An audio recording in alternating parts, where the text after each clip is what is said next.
No exactamente. Mi memoria ha ido hasta ese momento, 24 de abril de 2024. Curiosa carambola, ¿no? Simbólica, dirían algunos. Cabalística, quién sabe. Ese día el presidente del gobierno nos familiarizó, tras una extraña pausa de unos días, con términos como máquina del fango, pseudomedios. ¿Bien? Eso lo hizo bastante bien, porque quedó impregnado como un sello indeleble en el cerebro de muchísimas personas que nos lo han repetido. No quiero hacer ningún panegírico sobre lo difícil que ha sido estar en este programa, por ejemplo, hoy, pero desde prácticamente noviembre del 24. Hemos superado muchas mareas, algunas ni las conocen. Convencidos de que los periodistas que están aquí, como lo he repetido en los últimos días, no se esconden. No son periodistas afines, que es un término que no digo yo, que aparece en ese auto que tiene que ver con un instante que hemos vivido hoy, que ha dado la vuelta al mundo. Periodistas afines. Nos enorgullece mucho en Horizonte no ser afines con nada ni con nadie. Periodista tiene que ser libre y salvaje. Y aquí todos han investigado. Y muchas cosas que han investigado se entienden ahora bastante mejor. Por ejemplo, vuelve a salir un personaje que yo creo que nadie esperaba en este instante. Decían que el posponerse, digamos, la declaración de Zapatero era un peligro para el Partido Socialista porque en el fondo son más días de calvario, de periodismo, de programas como este, de otros programas que lo justifican, pero al final es una batalla. Malo, era mejor, según expertos, más pronto. Demasiadas jornadas con España incendiada, como han dicho hoy. Bien, lo que ocurre es que de pronto surge una noticia que nadie esperaba, que casi es peor que ese calvario. La cloaca, el fango. El estado que hay que declarar es el estado de sitio, que está hecho específicamente para esta casuística. Es decir, hay estado de alarma, estado de excepción y estado de sitio. El estado de alarma se utiliza más para los temas de catástrofe. El estado que hay que declarar es el estado de sitio, que está hecho específicamente para esta casuística. Es decir, hay estado de alarma, estado de excepción y estado de sitio. El estado de alarma se utiliza más para los temas de catástrofes, el estado de excepción pues para cuando hay problemas institucionales y tal, pero en este caso, que además en la redacción de la ley, que creo es la ley orgánica 4 de 1981, precisamente cuando somos invadidos o no son respetadas nuestras fronteras. Y eso es lo que ha sucedido. Luego, declaración inmediata de estado de sitio. Por otro lado, el cierre inmediato de nuestras fronteras con Marruecos, pero de todas, es decir, todas las fronteras terrestres, todas las marítimas y también las aéreas. Es decir, que no pase ni una puñetera mercancía a través de la península ibérica marroquí hasta que todo esto se vuelva a tranquilizar y a estabilizar. Por supuesto, militarizar las plazas de soberanía que tenemos en Ceuta y Melilla y también en Canarias. Hay que desplegar a la Legión en nuestras plazas de soberanía y, por supuesto, a la Armada, porque lo que llama la atención es que Margarita Robles, cuando el tema de la flotilla esta de Gaza, pues mandara ahí una fragata y que tengan blindadas las aguas de la Mareta porque está ahí pasando las vacaciones Sánchez, o que manden a la Armada a recoger cayucos a miles de millas de Canarias y, sin embargo, con esta situación de amenaza, pues que no hayan desplegado la Marina. También de manera inmediata en Ceuta y también en Melilla, toque de queda. Hay que realizar un toque de queda, de manera que toda la gente que a partir de determinada hora deambule o esté por ahí se les encierre, por ejemplo, en el estadio de fútbol que hay en Ceuta, para que no esté la gente por ahí saliendo hasta que se les identifique y se les pueda devolver. Por supuesto, también, de manera inmediata, el ejército, en helicópteros, que disparen, y la Guardia Civil, a todos los motores de todas las narcolanchas. Hay que cortar ya de raíz este tráfico de drogas que está, de alguna manera, parece ser consentido por el gobierno, ese mismo gobierno que retiró el Grupo Consur. Hay que restablecer el Grupo Consur y tomarse esto muy en serio, y motos de agua y tal, hay que dispararles con francotiradores desde helicópteros sin utilizar las embarcaciones, recogerlos y, por supuesto, encarcelarlos. Y bueno, también habría que replantearse desde el punto de vista interior muchas cosas, como por ejemplo se están cediendo para determinadas explotaciones a Marruecos, pues exploraciones dentro de las aguas territoriales canarias. Eso hay que cortarlo de manera inminente. Y, por supuesto, estudiar posibles responsabilidades que pudiera tener este gobierno por el delito de alta traición. Pero un frente muy importante que yo creo que está absolutamente abandonado es el frente diplomático. Y el frente diplomático en la Unión Europea, yo animo que el PP y Vox de alguna manera se unan, porque el PP es el segundo partido del PP europeo. Tiene fuerza, tiene algo que decir. Y por otra parte, pues Santiago Abascal es el presidente del grupo Patriots en Europa. Luego, hay que unir al Partido Popular Europeo y al grupo Patriots de una vez, que deje el Partido Popular Europeo de coquetear con el grupo socialista, que además el más importante es el de Sánchez, y exigir la ruptura de todo acuerdo preferencial con Marruecos y estudiar sanciones a las oligarquías marroquíes, es decir, que se le puedan en estos momentos congelar cuentas bancarias situadas dentro del espacio europeo, o también, pues eso, pues confiscarles determinados activos marroquíes dentro de Europa. Eso inmediatamente sentaría a Marruecos para que recapacitara sobre todo lo que ha hecho. Pero eso hay que hacerlo de manera inmediata. Se hunde absolutamente Marruecos, porque si cortas todo el tráfico de mercancías y si además le cortas todo el negocio este del narcotráfico que tienen montado, yo creo que con la complicidad de nuestro gobierno, porque si no, no se entiende. Con todo esto, pues bueno, es la manera de desbloquear y realmente dar un puñetazo en la mesa, porque no se puede seguir haciendo esa política de apaciguamiento que siempre se está haciendo con Marruecos, y lo que hay que enseñar es de una vez por todas los dientes y respetar la dignidad de España. ¿Y si España dejara de ceder ante Marruecos? Atención, porque lo que acaba de ponerse encima de la mesa puede cambiar por completo el debate sobre Marruecos, Ceuta y Melilla. Y la pregunta que hoy queremos hacer en Tendencia España es muy sencilla. ¿Qué ocurriría si España dejara de reaccionar a cada movimiento de Rabat con prudencia, diplomacia y concesiones y comenzara a utilizar todo su poder económico, energético y estratégico? Porque eso es, en esencia, lo que ha planteado Marcos de Quinto. Cerrar fronteras. Dificultar el tránsito de mercancías. Utilizar la posición estratégica de España. Y revisar las conexiones energéticas de las que Marruecos depende parcialmente. Su conclusión es demoledora. España tendría muchas más cartas de las que parece dispuesta a jugar. Pero aquí empieza la verdadera polémica. Porque mientras Marruecos juega a defender sus intereses nacionales con absoluta claridad, en España llevamos años discutiendo incluso sobre si defender los nuestros con contundencia resulta demasiado agresivo. Y la situación acaba de adquirir todavía más importancia. El ministro de Justicia marroquí ha vuelto a reivindicar públicamente lo que considera un supuesto derecho histórico y geográfico de Marruecos sobre Ceuta y Melilla. España ha respondido oficialmente, recordando que ambas ciudades forman parte de nuestro territorio. Bien. Pero la pregunta es si basta con responder mediante comunicados cada vez que Rabat vuelve a poner sobre la mesa la soberanía de dos ciudades españolas. Porque una cosa es decir que Ceuta y Melilla son españolas.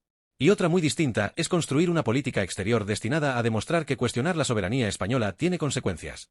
La propuesta que ha sacudido el debate. Marcos de Quinto ha entrado en este debate sin demasiados complejos. Su planteamiento parte de una idea fundamental. España posee instrumentos económicos y estratégicos capaces de ejercer una enorme presión sobre Marruecos. De Quinto sostiene que una parte importantísima del transporte marroquí de mercancías hacia Europa depende de la península. También señala las conexiones energéticas entre España y Marruecos. Y plantea algo que durante años prácticamente ha sido tabú en buena parte de la política española. Utilizar esas ventajas estratégicas como instrumento de presión. No estamos hablando de mandar soldados. No estamos hablando de iniciar un conflicto militar. Estamos hablando de poder económico. De fronteras. De energía. De comercio. De diplomacia respaldada por consecuencias reales. Y precisamente por eso su propuesta resulta tan incómoda. Porque obliga a formular una pregunta que nuestros gobernantes preferirían evitar.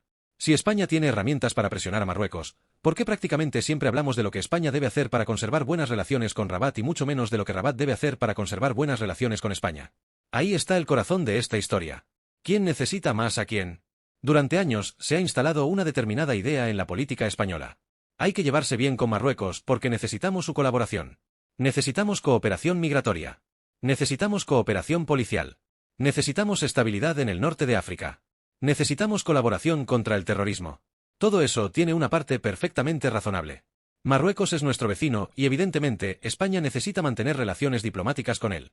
Pero una relación entre países no debería consistir en que uno exponga continuamente sus exigencias y el otro tenga miedo de incomodarlo.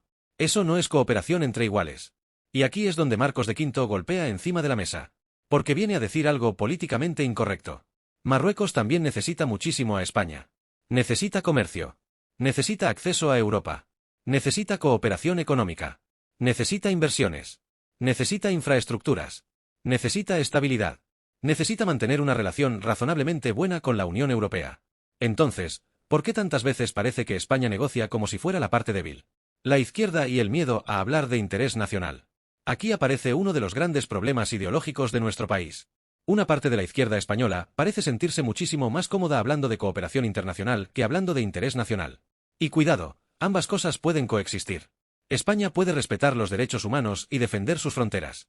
Puede ayudar humanitariamente y exigir que se cumpla la ley. Puede mantener buenas relaciones con Marruecos y dejar clarísimo que Ceuta y Melilla no están sujetas a negociación. Puede cooperar con Rabat y responder con contundencia cuando Rabat adopte decisiones contrarias a nuestros intereses. No existe ninguna contradicción. El problema aparece cuando cualquier defensa firme de los intereses españoles empieza a describirse inmediatamente como radicalismo. Cuando pedir control fronterizo se convierte en sospechoso. Cuando hablar de soberanía parece anticuado. Cuando hablar de España provoca más incomodidad que escuchar a dirigentes extranjeros cuestionando nuestro territorio. Y ahí tenemos una anomalía política enorme. Porque resulta difícil imaginar a la izquierda francesa avergonzándose de defender Francia. O a la izquierda italiana considerando reaccionario defender los intereses de Italia. Pero en España hemos conseguido convertir incluso la defensa del interés nacional en otra batalla cultural. Ceuta y Melilla no son una nota al pie. Y hay algo que nunca deberíamos olvidar.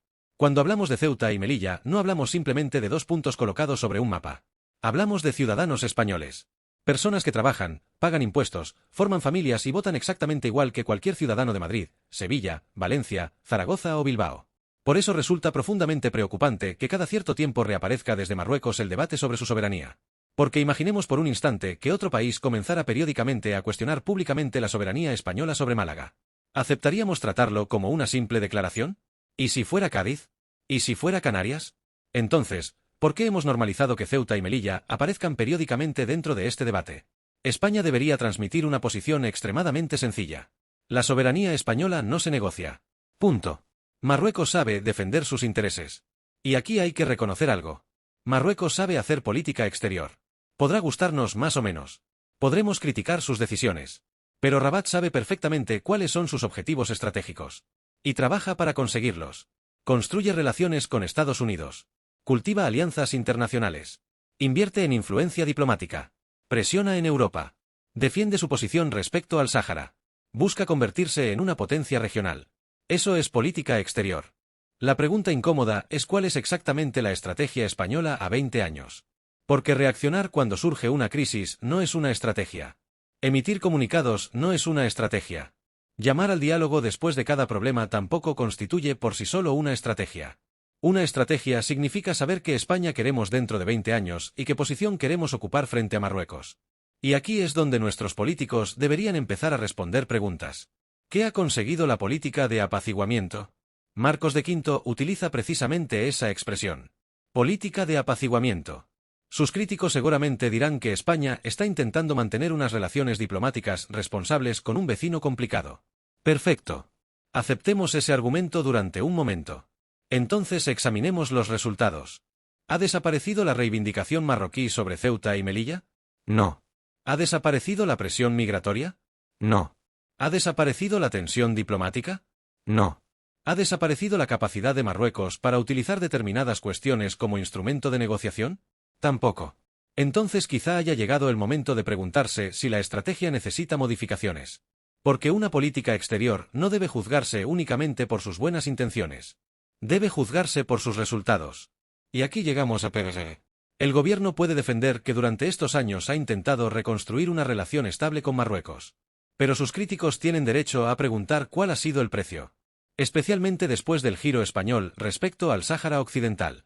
Porque aquella decisión modificó una posición histórica de España y abrió una enorme controversia política. La explicación fue que permitiría inaugurar una nueva etapa de relaciones con Marruecos. Pero si después seguimos hablando de presión migratoria, tensiones diplomáticas y reivindicaciones sobre Ceuta y Melilla, resulta completamente legítimo preguntar qué recibió exactamente España a cambio. Esa es la pregunta que debería responder Moncloa. No con eslóganes. No culpando a la oposición. No convirtiendo cada crítica en una batalla ideológica. Con resultados concretos. ¿Qué ha ganado España? El doble rasero de una parte de la izquierda. Y aquí aparece otra contradicción fascinante. Durante años hemos escuchado discursos sobre soberanía cuando se habla de determinadas cuestiones internacionales. Pero cuando alguien propone ejercer soberanía española de manera contundente en nuestras fronteras, inmediatamente aparecen las acusaciones de extremismo. Parece que España puede defender cualquier causa internacional excepto sus propios intereses. Puedes manifestarte por conflictos situados a miles de kilómetros. Puedes exigir sanciones contra gobiernos extranjeros. Puedes pedir rupturas diplomáticas. Puedes exigir embargos. Pero cuidado con proponer medidas económicas contra Marruecos. Entonces de repente, todos son advertencias sobre las consecuencias. Curioso. Porque precisamente una política exterior seria consiste en calcular consecuencias y decidir qué instrumentos utilizar. No en renunciar de antemano a todos ellos. ¿Funcionaría realmente la propuesta de Marcos de Quinto? Aquí conviene ser rigurosos.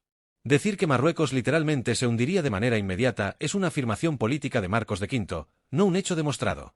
Una ruptura económica completa también tendría costes para España. Afectaría empresas. Afectaría comercio. Afectaría determinadas cadenas logísticas. Podría provocar represalias. Podría incrementar la tensión diplomática.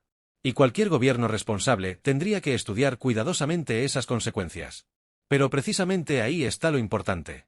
Que algo tenga costes no significa que deba descartarse automáticamente. Las sanciones económicas siempre tienen costes. Los aranceles tienen costes. Las decisiones diplomáticas tienen costes. La política consiste precisamente en decidir qué coste estamos dispuestos a asumir para defender determinados intereses. Por eso la verdadera propuesta interesante de Marcos de Quinto quizá no sea cerrar mañana absolutamente todas las conexiones con Marruecos. La verdadera propuesta es cambiar la lógica negociadora. Que Marruecos entienda que España también dispone de palancas. Que determinadas acciones pueden generar respuestas. Que la cooperación tiene que funcionar en ambas direcciones. España necesita una doctrina clara. España debería tener una doctrina nacional respecto a Ceuta y Melilla que sobreviviera a los gobiernos. Gobierne el PSOE. Gobierne el PP. Gobierne una coalición. Gobierne quien gobierne. La soberanía de Ceuta y Melilla debería estar fuera de la pelea partidista. Defensa diplomática permanente. Refuerzo económico. Mayor conexión con la península. Inversión. Seguridad. Presencia europea. Y un mensaje inequívoco hacia Marruecos. Podemos ser socios. Podemos comerciar. Podemos colaborar. Podemos mantener unas relaciones excelentes. Pero nuestras fronteras no se negocian. Eso debería poder defenderlo cualquier español independientemente de si vota a la derecha o a la izquierda. Pero la izquierda tiene un problema. Porque durante demasiado tiempo determinados sectores progresistas han regalado a la derecha conceptos que jamás deberían pertenecer exclusivamente a la derecha. Bandera. Nación. Fronteras. Seguridad. Soberanía. Defensa. Interés nacional. Cuando abandonas políticamente esos conceptos, luego no puedes sorprenderte de que otros los ocupen. Y ahí está una de las razones por las que debates como este resultan tan incómodos para la izquierda. Marcos de Quinto habla en un lenguaje muy fácil de entender. España primero debe preguntarse qué beneficia a España. Después negocia. Parece una obviedad. Pero en nuestro debate político actual casi parece una provocación. Y mientras tanto, Rabat no duda. Eso es quizá lo más llamativo. Mientras aquí discutimos sobre las palabras que podemos utilizar, Marruecos tiene perfectamente claros sus intereses.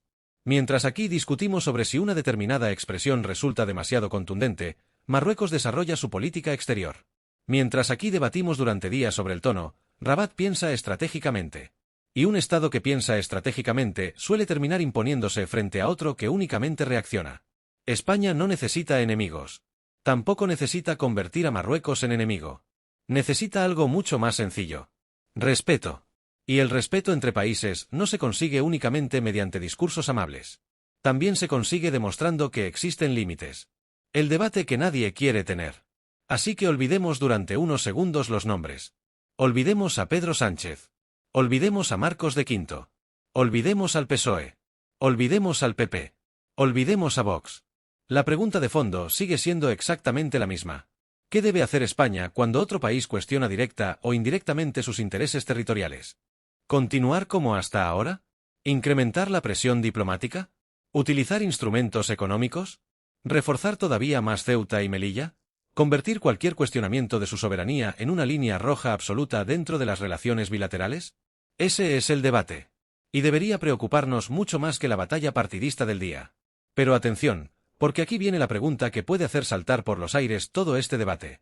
Si Marcos de V tiene razón en algo fundamental y España posee realmente suficientes herramientas económicas, comerciales y energéticas para ejercer una presión enorme sobre Marruecos, entonces la pregunta ya no es por qué Rabat presiona a España.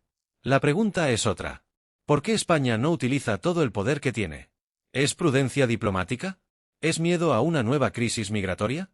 ¿Hay intereses económicos que pesan más de lo que conocemos? ¿O nuestros gobiernos han llegado a la conclusión de que resulta políticamente más barato ceder terreno diplomático que enfrentarse a Marruecos? Porque mientras España debate hasta dónde puede llegar, Marruecos acaba de volver a reivindicar un supuesto derecho histórico sobre Ceuta y Melilla. Y eso cambia completamente el tablero. En el próximo vídeo vamos a analizar precisamente esa cuestión. ¿Qué ocurriría realmente si España aplicara las medidas económicas que propone Marcos de V? ¿Cuánto depende Marruecos de nuestro país? Y sobre todo, ¿cuánto le costaría también a España entrar en una guerra económica con Rabat? Porque puede que cuando pongamos los números encima de la mesa descubramos quién tiene realmente la sartén por el mango.